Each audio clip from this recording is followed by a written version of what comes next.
Good evening, everybody. Welcome to Faith and Recovery Live.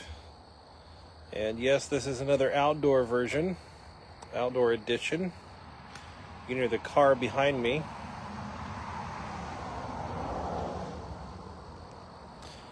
So Faith and Recovery Live. I am going to do them on Wednesdays from now, probably until I take a break. I'm not sure when I'll take a break. I'll take a break around the holidays, probably somewhere around mid to late December, and then bring it back in middle of January somewhere. Or I might push on through. I don't know. Just might make them a little shorter. Not sure. But Faith and Recovery Live, welcome. The topic this evening, I didn't get a chance to announce it ahead of time, but the topic this evening is going to be the idea of the word or the concept of holiness. Now, some of you, when you hear that word, your stomach instantly curls into a little hard ball that burns. And I apologize for that. That word ought not to be a dirty word, but for some people it is. We're going to talk about that. That's going to be the faith part of this conversation, but there's also some recovery part of this conversation. And as you know, I like to find ways to speak to and into both the faith and recovery community, speaking both the faith and recovery language. So we're going to talk about the word holiness. We're going to talk about how it shows up in our faith, how it shows up in our recovery. And then I think there'll be some things to carry away in both of those two worlds. The idea of holiness, that's the noun form of a word that's a little bit shorter, the word holy. When we talk about the word holy, of course, this is a word that shows up in the Christian scriptures, in the Bible. And, pardon me, it shows up a lot in the scriptures, honestly. And there's a specific passage that a lot of people give a lot of weight to because Jesus said it. He tells his disciples that they're supposed to be holy because, or in the same way that, God is holy. Sometimes that word is translated perfect. Sometimes that word is translated holy. Depends on the translator's choice. The better translation is the word holy. But when Jesus says that, he's actually quoting from an Old Testament passage back in Leviticus. And it shows up more than once, this command for people to be holy because God is holy, or to be holy like God is holy. So the question becomes, what does it mean to be holy? It's something that God is, something that we're supposed to be. What does it mean to be holy? The word that we use to base our English word holy off of is a word that means set apart.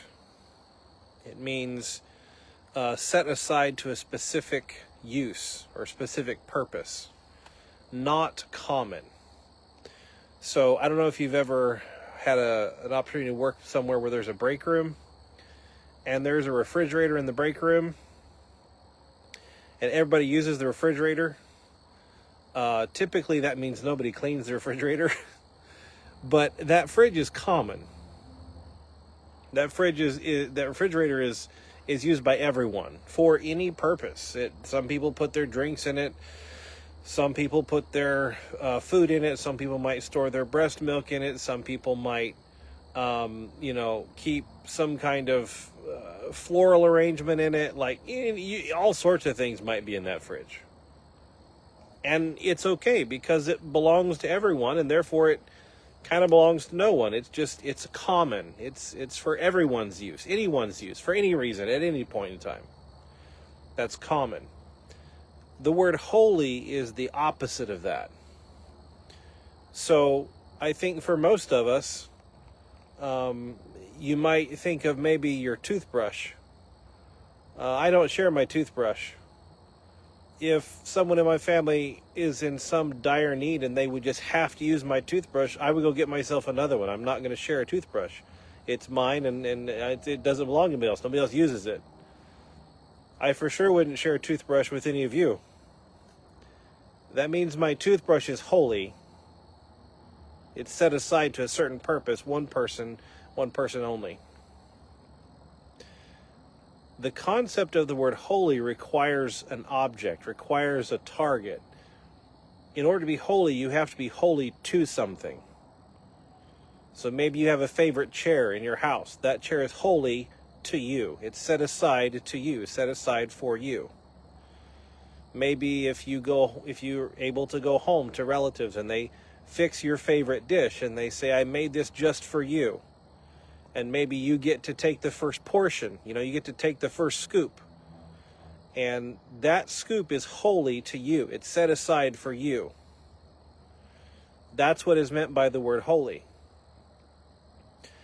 Now, when God in his word starts using this word holy, he says, I am holy. Now, what does that mean?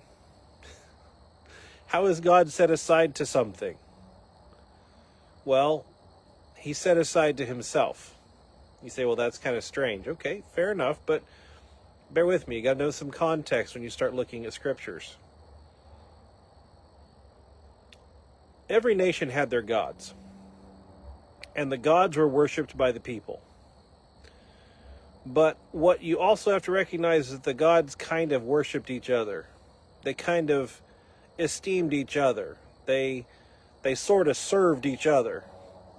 So, for example, the Canaanite gods, the gods that were in the land before the Hebrews came to that land, you had a god named Baal. Baal was like the king god, only there was a king over him. His name was El. And so Baal had to kind of serve El, but El was kind of old and worn out. And Baal was kind of like the young, strong god. So El kind of served Baal. They kind of respected each other. And then all the other gods looked up to both of them. If you look at the Greek gods, you have Jupiter. Okay, he's I'm sorry, that would be the Roman gods. Roman gods, you have Jupiter. And he's like the king god, but then he has the people he bows down to, or the people that trick him, or the people that get the best of him. The Greek gods, you have Zeus. He's the most powerful. He's the god on top of Olympus, but he has a wife that's a human. And so you have this in all the gods of antiquity, all the gods of the nations that the Israelites and the Hebrews would have been around, or the Jews when our Bible was written. All those gods, they worship other things, or they serve other things. And so they are not set apart. They are not set aside to themselves. They are not only for themselves. They give themselves away to other things, and that's because those gods are patterned after the human pattern. That's what we humans do. We give ourselves away to things. So the God of the Hebrews says, I'm holy. I am only for me. I don't give myself to anybody else. I don't owe myself to anybody else. I don't come under anyone else. I don't serve anyone else. I am holy in myself. But then he says, I want you, this nation, these children of Abraham, I want you to be holy to me. Meaning, I want you to be mine. I want you to only belong to me. I don't want you to belong to any other god. I don't want you to worship any other spirits. I want you to be my people. And I will be your God. We'll only be for each other. And that's what's meant by the word holy, to be completely set apart and dedicated and loyal just to one. I'm going to pause now for a car to go by.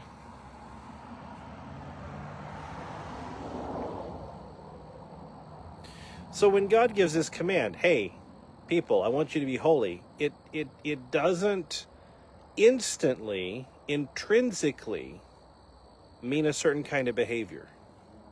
It means a level of loyalty, a level of intimacy. God says, I want you to be for me and only for me. I don't want you to pay any attention to any other gods, any other powers, any other authorities. You belong to me. You're mine. Just like that toothbrush is mine. That's how he wants us to be holy. That's how he's holy. You say, okay, Brian, that's great. That sounds really nice and religious. Thanks for the Bible lesson. What in the world does that have to do with recovery? That's a fair question.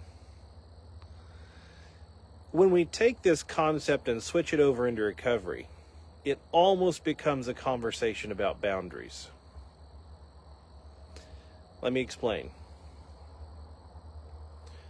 Let's say there's a specific night that's a meeting night.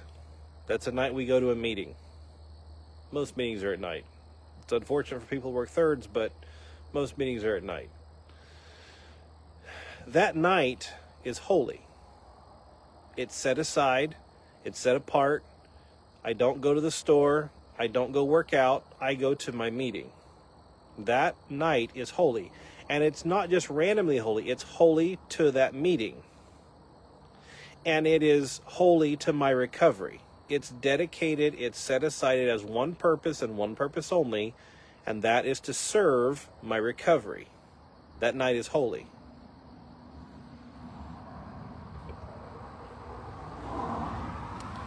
I could also look at myself and say, I'm going to set myself apart.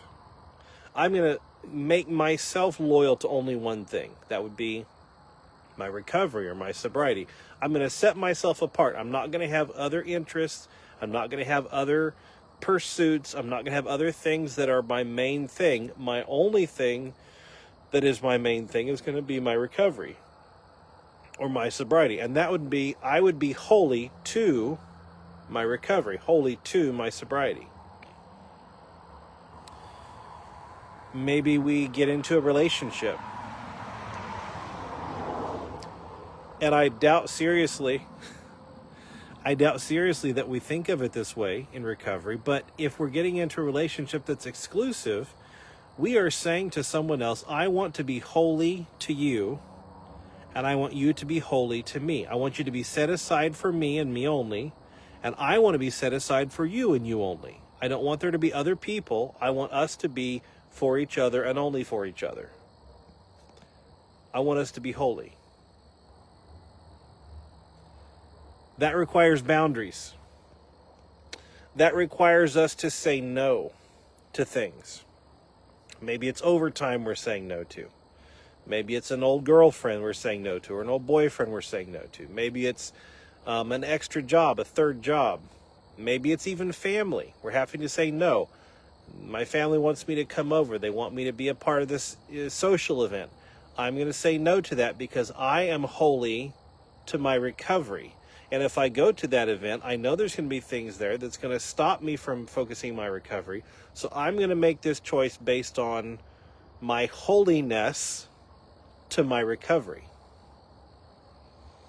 And so we set up boundaries. We set up fences. We set up barriers to help us make choices and to encourage others to make choices, or at least give them the opportunity to make choices, to support our choice to be given to something like our recovery or sobriety. So maybe this, once again, maybe this looks like a meeting. Maybe this looks like a certain behavior. You know, maybe there's, if you're in recovery from alcohol, then you might call yourself a teetotaler, which means you don't drink any alcohol ever at all. And so you are holy to abstinence from alcohol. And so your recovery, your holiness in recovery is zero alcohol. I'm not letting any of that come close to me because I'm set apart from it. I'm set away from it. It is not a part of me. I am not a part of it. So you put up boundaries. You say, okay, well, I know at this social function there's going to be alcohol or there's going to be some other substance, so I'm not going to go. Or you say, you know, this person over here, they are known to do that thing, and I don't want to put myself in a situation where I might be triggered, so I'm not going to be around that person. At least we put a boundary there. That's how we keep ourselves set apart from things, and set apart to things is boundaries. So what if we flip this back into the faith side of things? What do the boundaries in the faith look like, having to do with our faith and holiness? Well, this is where you have people that say, well, if you're going to be holy, then you can't do X, Y, or Z. And then what they're trying to do is build fences, put boundaries. But see, here is something interesting about boundaries. Boundaries are personal. Boundaries are personal. I don't get to set your boundaries. You don't get to set my boundaries. We don't set each other's boundaries. Boundaries are something that each individual person puts in place. That's what makes it a boundary, is that I put it in place. And so when we put this into the faith side, this is where groups of people get in trouble. They try to set up boundaries for each other.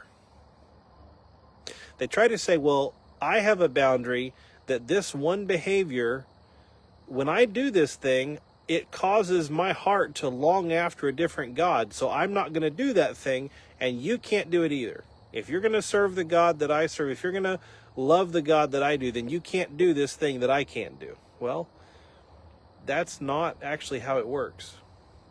Same thing in recovery. Somebody says, hey, I can't even go to that town. If I go to that town, I know I'm going to be right back where I started. So you better not go to that town either. Well, that's not how recovery works. You don't get to tell people that. You don't get to make people do that. Now, disclaimer, if your sponsor tells you not to do something, best to listen to your sponsor. Just throw that out there. But we don't get to build boundaries for each other. And a good sponsor is not going to try to build boundaries for somebody. Now, in faith and recovery, there is something called wisdom. There's something called wisdom. Wisdom is that if there's enough trouble, if there's enough problems in a certain area, that I'm not setting a boundary for you, I'm just letting you know this is a problem area. This is an issue. So maybe we'll say in the area of recovery, okay? There are certain establishments, there's certain businesses that everybody knows if you go in there, you're going to have access to stuff that's not good for you. And so a group of people might say, hey, look, if you want to be a part of our fellowship, you can't go to that place. That's a boundary. Now, are they saying that if you go to that place, you no longer have recovery? You are absolutely going to lose sobriety? They can't say that. But they can say, we have seen enough people make this choice and have a bad outcome that we're going to encourage you to put a boundary there. Now, you have to put the boundary. We're going to encourage you to put a boundary there because we have seen what happens when people go down this road.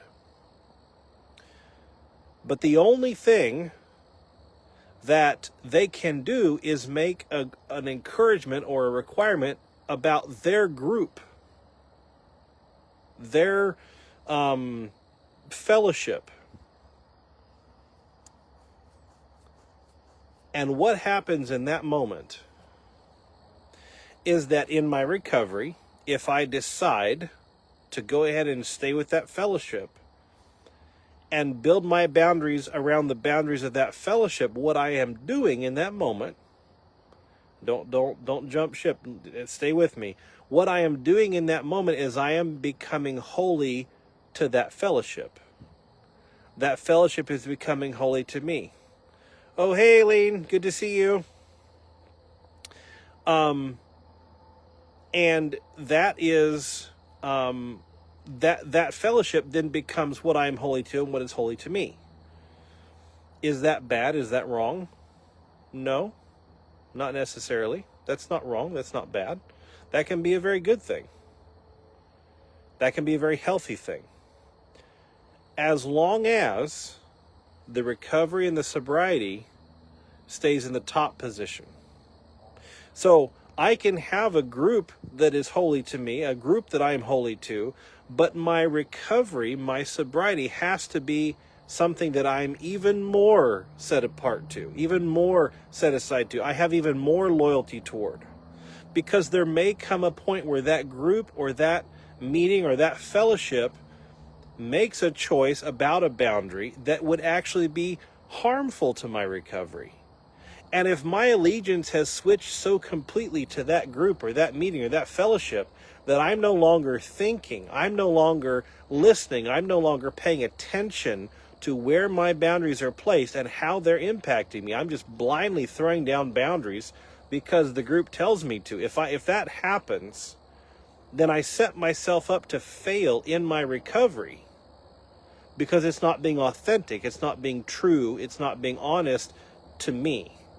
And if I make myself holy to a group or set aside to a group or set apart to a group and stop doing the personal work of knowing where I'm at in my recovery and my journey, and I abdicate that, I give up that role, I quit that responsibility, and I'm just lazy, and I let the group decide where to put the boundaries, and I'm just holy to the group, not holy to my recovery, I'm setting myself up to fail.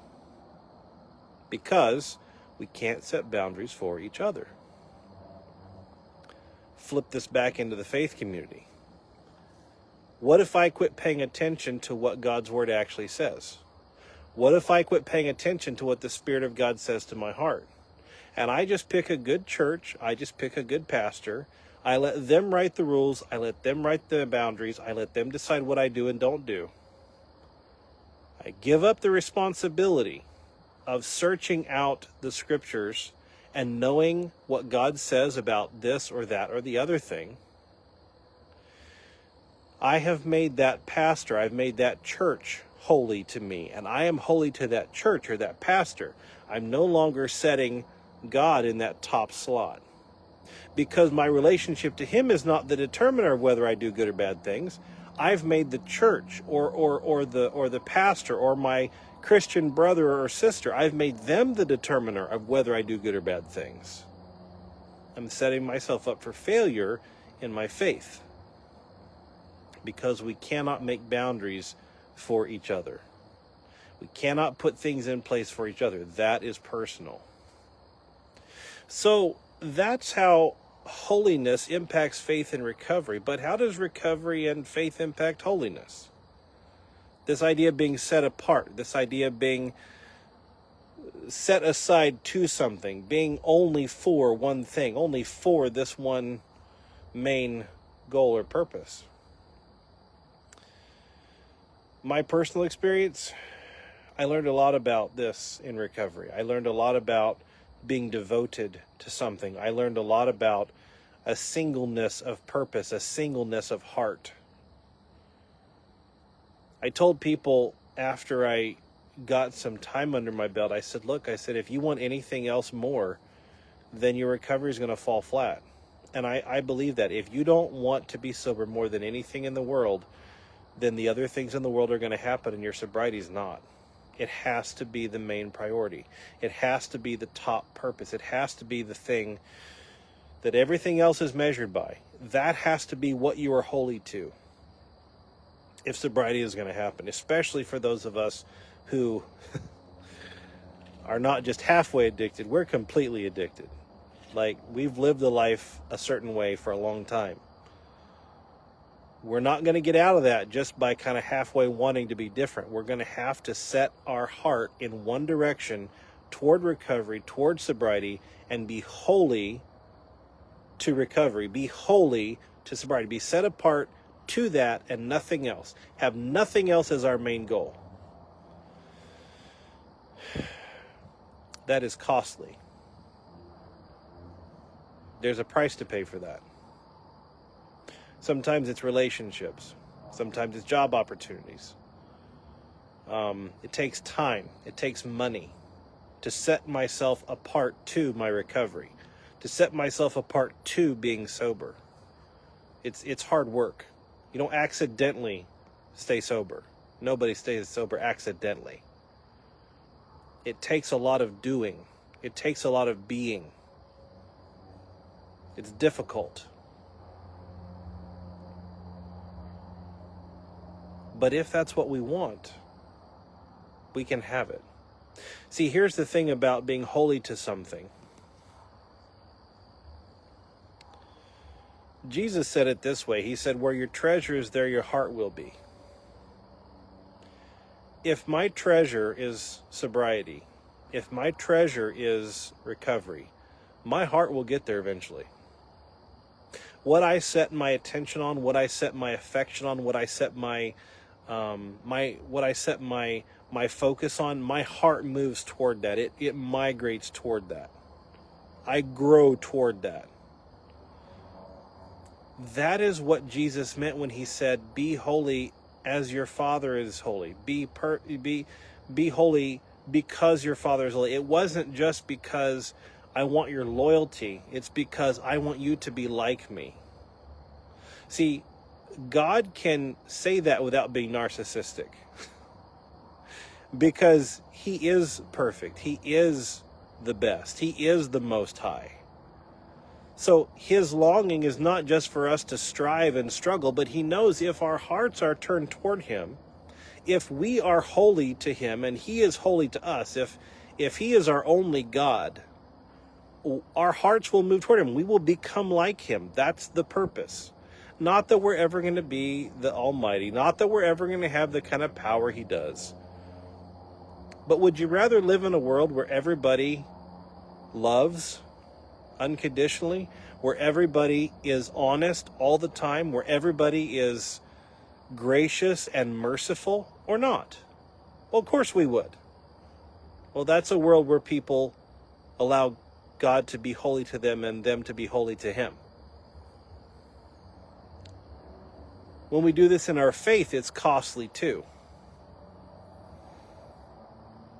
It's very difficult to be a part of any organized faith community and say to that faith community, I will do the things you ask me to do, but only to a point. And if I can't find it in my relationship with God, I'm not going to do it. Most organized faith communities are going to kind of look down on that kind of a method because they want you to be a part of them. They want you to do things their way. And I'm not talking down about organized religion. I think there's some good there. But there's also a danger there.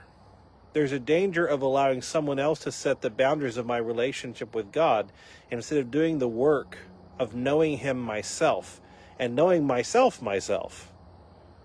and building my relationship accordingly.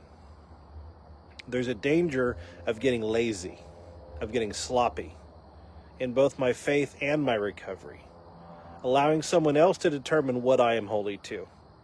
Allowing someone else to determine what is important and what matters, instead of being honest and doing the work and looking inside my own heart and seeing and knowing and making changes based on what I know. Good to see you, Derek. So, holiness in faith and recovery. What recovery brings to holiness is the understanding of having to do the work. Having to learn how to make something my single focus. Learn how to make this one thing the one thing. What does faith bring to holiness? Well, it's kind of like I've said, if you in past faith recovery lives, there's a relational component to faith. There's a relational component to believing and having believing loyalty toward Jesus and his gospel. And so holiness without relationship is death. Is death. If you're trying to separate yourself to something and yet you have no relationship with that something or that someone, that's pathological. Like, that's called obsession, and that's not a healthy thing. That's not a good thing. And if you've ever, in a faith community, been around someone who was so obsessed with the rules and the rightness and the things to do and the things not to do, and yet they had no love in their heart, that's a sick person. And I don't mean that derogatorily. I just mean they have a problem, and it's going to kill them eventually. Faith brings to holiness a relational component, because when this idea is introduced, God doesn't say, be holy because it's a good idea. He introduces it as, be holy to me, be holy because I'm holy, be holy like me. There's a relationship piece to that. You can't do holiness properly without relationship, in recovery or in faith. There has to be that relational component. So faith, recovery, holiness, there's connections there. There's a lot to be said there. So just to recap real quick, holiness coming from the word holy, meaning set apart, dedicated, one specific purpose, one specific person. I use the illustration of toothbrush. My toothbrush is holy to me. It's mine and nobody else's. But the fridge at work, that's not holy. Everybody uses that one. Everybody's got their stuff in there. God wants us to be holy to him. He wants to be holy to us. And in our recoveries, we have to choose things that are holy to us and we are holy to it. Maybe it's a meeting, maybe it's a sponsor, but there's something where we have to say it's this and nothing else. I'm saying no to everything else. I'm saying yes to this. That's required in recovery. You can't just haphazardly walk down the road doing a random recovery. It won't last. It won't work. So thank you all for being with me tonight. It's really great to see all of you here. Thanks for joining me. Feel free to put comments in the section underneath. Questions, concerns. If you had something you didn't hear me cover, you'd like to hear me cover, feel free to throw that in there too. You can look at my website, faithandrecovery.net, www.faithandrecovery.net, and you can find all the past Faith and Recovery Lives under the resources tab on the resources page. I do have somewhat of an announcement to share. This past week, I made it official. I am now affiliated officially with Waypoint Life. It's a ministry in Alexandria, Indiana. And I'm serving there as a biblical counselor. Some of you that have followed me on Facebook, you've seen flyers and event notifications for stuff at Waypoint Life. And I just wanted to share that here. There will be some times when I do a Faith and Recovery Live, maybe at the Waypoint Live office, and maybe I'll show you what that looks like. I do biblical counseling there. I do recovery coaching there. I do spiritual direction there. That's the work that I do there. I also work with pastors in the community, just serving them, being a resource and being an encouragement. So Waypoint Life is something that's exciting in my life, and I'm looking forward to sharing more about it at later times. The Waypoint Life website, you can go there. I don't have my section of the website up and running yet. I'm still kind of working on that. But if you have questions about it, you can always shoot me a message. I would be more than happy to share with you about that. And I'm going to keep doing these Faith and Recovery Lives. But you may see me doing videos for Waypoint Life, or see some of my video clips branded with Waypoint Life branding. That is a real thing. That's really real. That's me.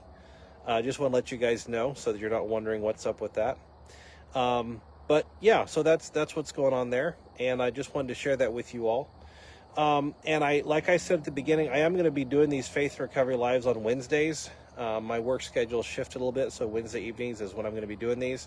Should still be at 9 o'clock every time, or close to it, but it's going to be Wednesdays instead of Fridays, because I'm not going to be doing any Faith and Recovery Lives on Fridays. So once again, thank you all for being here. Love you all, and I'll see you next time.